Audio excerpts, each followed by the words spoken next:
Hello, my name is José Ignacio López Ramírez Gastón. I'm very glad to be here talking with you. Greetings from Lima. And I'm very happy that I'm going to be representing Peru and also representing the Universidad Nacional de Música in Lima, which used to be the Conservatorio Nacional de Música. In other words, the traditional space and the central space for musical learning in the country. And also I'm very happy to be participating with Michael Hurtado and Paola Medina and sharing this space because we share general interest in avant-garde traditions of sound and poetry and literature in general. So I'm very happy to be with them participating in this panel.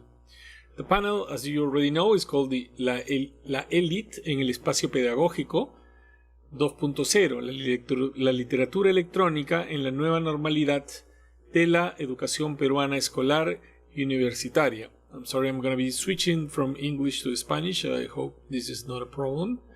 And I'm going to talk a little bit about one particular project that I have developed at the Universidad Nacional de Música. The title of my presentation is Reformulating Peruvian Poetic Identities Through Digital Aesthetics, the Microtrilse project as a micro-composition exercise in electrophonetic poetry. And let's see what all this means really in practice. I'm gonna read quite quickly the abstract for the paper, and then I'm gonna talk about it in more extent. Okay, this is the abstract. As the musical world enters a postdisciplinary conceptual era, and both musical technology and technology-based musical creative practices become adopted as fundamental elements for the musical arts, an historical lack of a relationship with the results of the electronic and digital aspects of music modernity still maintain Peruvian musical education unconnected from the results of some of the artistic revolutions of the 20th century, including the manifestation of electronic and digital literature as sound.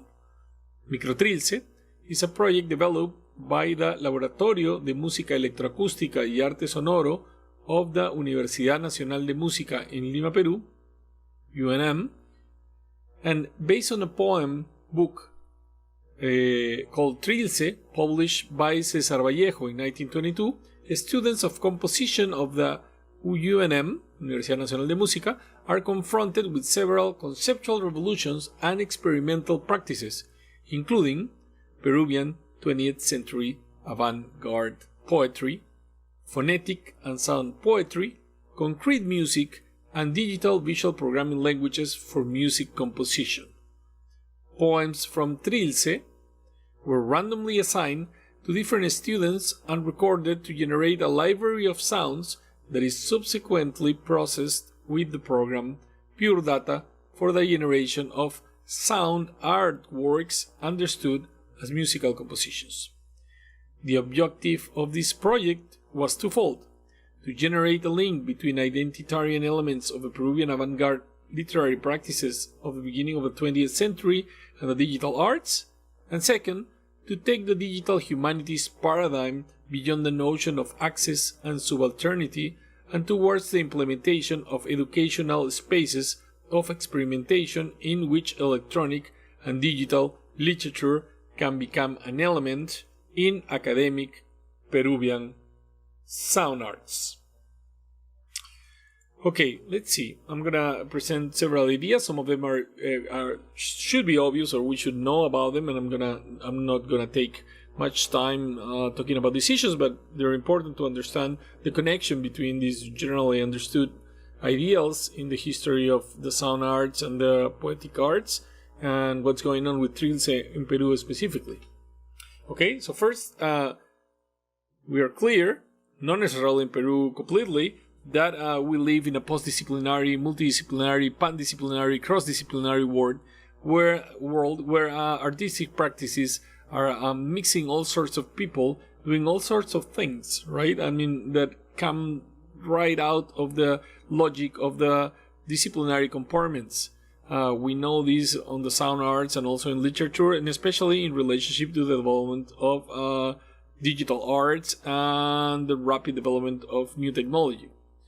This should be relatively obvious. So when we talk about literature, we talk about poetry, and we talk about these arts, let's say, they don't have to be completely understood as dislocated or unrelated or separated or far away from the development of musical arts. So I think musical arts are definitely related to all sorts of other arts and sciences as well, and that's important for what we're gonna be talking about right now. We know that now, and we also know that there's an historical background in poetic, in sonic poetry and phonetic poetry that goes all the way back to the beginning of the 20th century, or maybe even long before. But let's say movements like Futurism and the Merce movement, Dadaism, phonosemantics, and all sorts of practices of experimentation with the way you use the language have developed mainly at the beginning of the 20th century, or at least during the first part of the 20th century.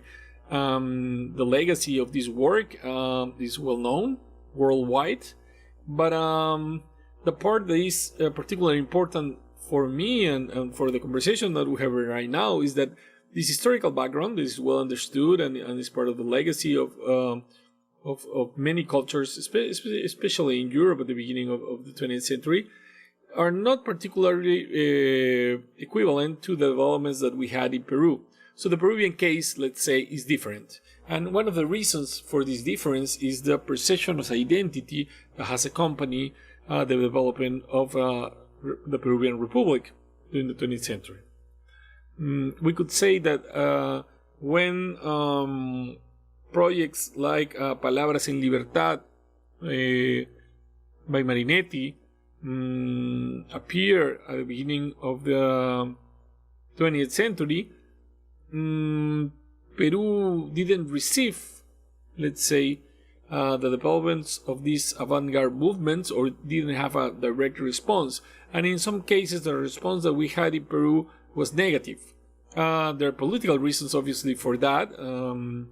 And the most prominent intellectuals in Peru would have a political distinction that would make them reject futurism movements because of fascist connotations, specifically by very important authors in Peruvian history and intellectuals like José Carlos Mariátegui, who was the leader of one of the most important intellectual magazines in the country called Amauta during the 1920s, and he specifically discussed the problem of the futurists and the avant-garde developments of the futurists, and with a kind of an ambivalent notion at some points, thinking that they were doing some things that could be considered as interesting, at some point consider them to be a problem or a social problem because of the political connotations, and therefore something that should be rejected. So there are some comments by José Carlos Mariátegui completely against the futurism, for instance, and other avant-garde movements maybe of the time.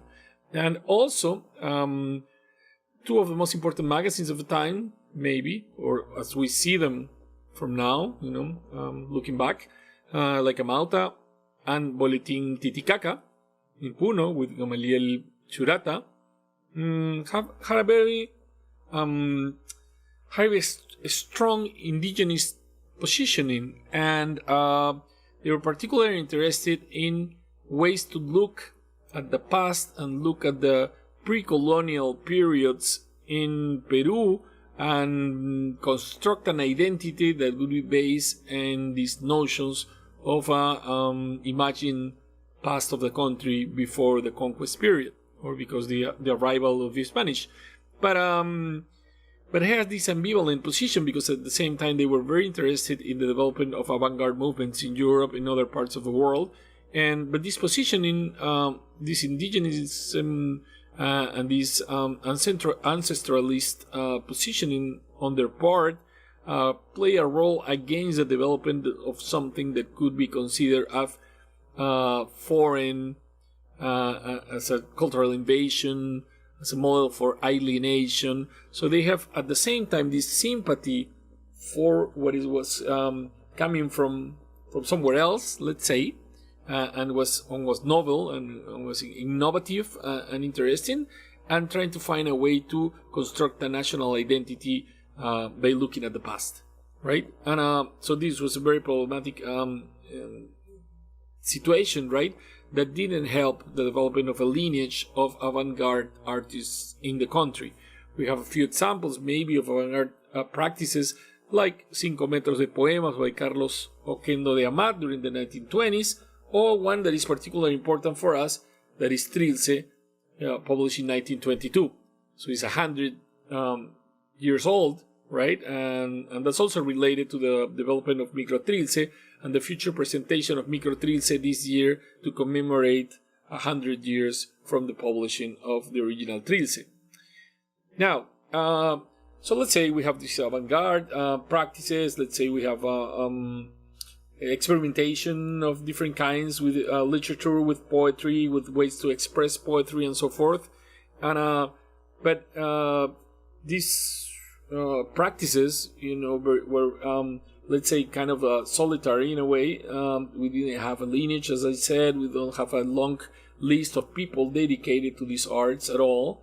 And so the question was, what happened with that, right? I mean, some of these people, like Vallejo, for instance, are considered essential poets in the history of Peruvian poetry, but at the same time, whatever experimentation that they developed at the time hasn't been really continued by future generations in the country.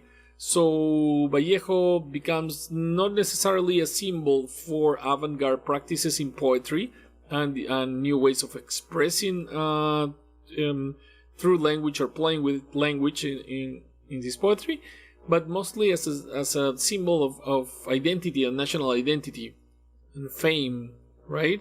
So I think Vallejo has been used but not necessarily understood. So it's been used for political purposes, to represent identity, to defend the notion of a republican country that needs to be validated by heroes, but not necessarily understood in and actually most governmental developments in the country have been really against the possibility of new ways of expressing literature, poetry, and other arts, including music. They're normally there's a more nationalistic and look towards the past, or is it looking to the past to find identity instead of thinking of the future to find identity. So that's definitely a problem for any innovative practices, and has been a problem historically. Now, just to let you know where these things come from, at the Universidad Nacional de Música, which is where I teach and where I am Director of Innovation and Technology Transfer, we have a Laboratorio de Música Electroacústica y Arte Sonoro.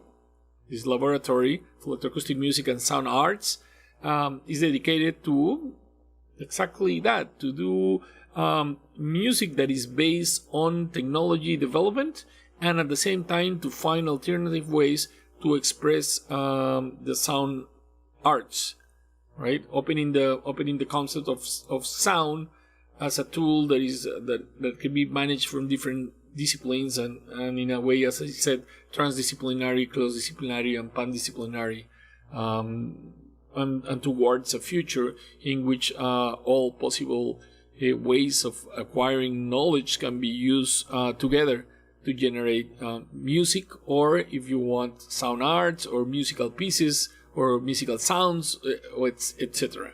Right? Sound-based arts, which is a more open concept, as I see. Now, this electronic music and this experimentation and sonic experimentation in the country is somehow related to Vallejo. And why is that? I'm just gonna mention. And first, well, this is a concert. This is an electroacoustic concert presented at the Universidad Nacional de Música. Just to give you an example of the kind of things that we do. We do object orchestras and all sorts of other installations and interventions and alternative graphic notation for music and so forth. But one of the things that I wanted to implement is a connection between these technology-based arts and actually Peruvian poetry. And the natural link would definitely be vallejo. It's not something that I have particularly decided, or it wasn't really my idea that vallejo should be implemented in electroacoustic and technology-based musical practices, but is a natural development that has happened along the years. Two of the most important electroacoustic or young experimental musicians of Peruvian history had taken the decision long before. And for example, César Bolaños, which is by some considered a pioneer in the history of electronic practices in the country, has as maybe his most important musical piece, Intensidad y Altura, based on a poem by Vallejo of the same name from 1922, right? The year that we're interested in.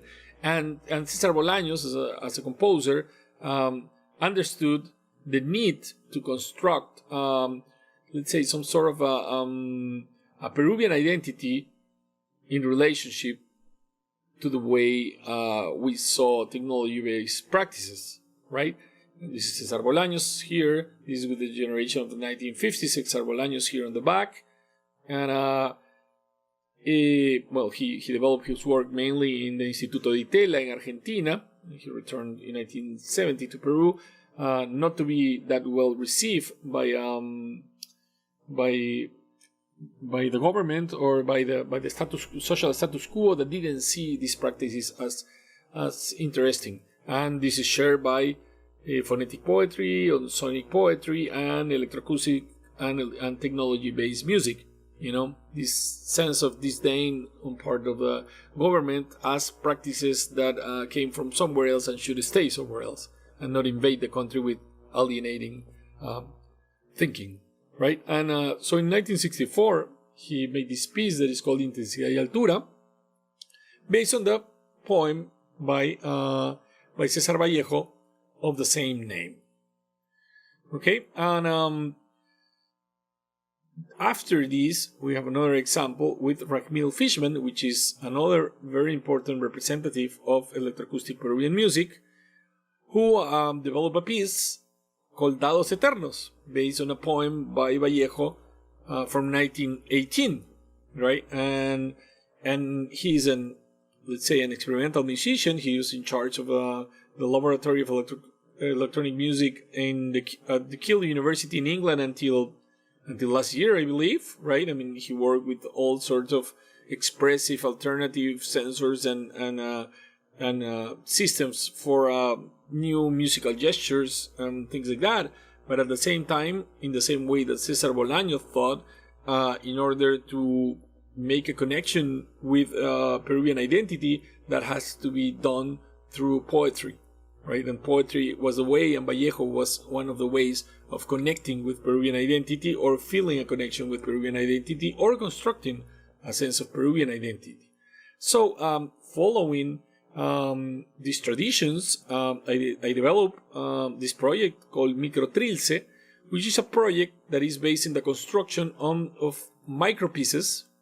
This is short pieces that use the material from the poems and take advantage of the languages of visual programming, in this case Pure Data, which is the main program that we use at the Universidad Nacional de Música, and utilizing or using this program to find new ways of expressing the poems, or reconstructing or deconstructing or destroying, if you want, the poems presented in Trilce 100 years later. So the idea is, in what way the development of digital literacy, digital programming, and digital languages could be used to change the way Trilce presented itself, right? And then presented in a new way, with new eyes, and seen through the ways that we have now to deconstruct or reconstruct or reinterpret sound material, especially in this case poetic material, in new ways, right? So the students of composition at the Universidad Nacional de Música start working with these materials. They develop a library. They make all sorts of readings, of possible readings of these poems, and using that material, they develop these pieces that I consider to be digital poems, right? And that completely reformulate the way the poem is written, and at the same time present us with a new way of understanding Peruvian identity in a digital world and in the world of digital literature, digital poetry, and digital arts in general. So, to conclude this presentation, there's not much time to talk about many things that I would like to talk about, but you can read it on the paper, where I talk obviously in more detail about these things. But I would like you to listen to at least 2 pieces of the Microtrilse project before I go. So here we go. I'm going to leave the credits of the video at the beginning, then we'll listen to one piece and then another.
And finally, a second piece. Let's say it's right here if I'm correct.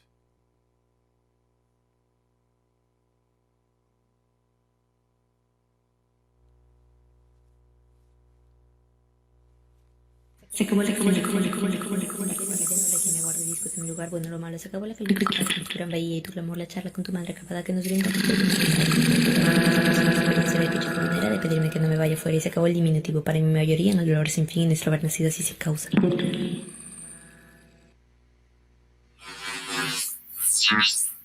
La...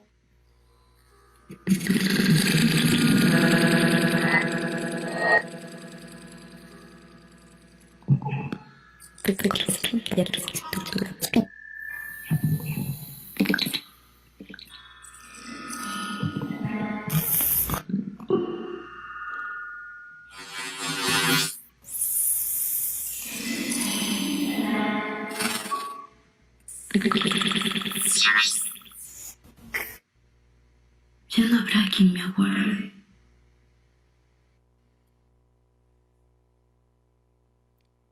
Well, I hope you have enjoyed this very short presentation, and I hope I made sense. And I would like to thank you again for inviting me to talk at ELO 2022, and also I would like to thank Michael Hurtado and Paola Medina for inviting me to participate also, and I want to thank the Universidad Nacional de Música for allowing these kind of programs, these kind of projects that are quite rare in Peruvian education in general and in musical education in the country. So thank you very much, and greetings to all.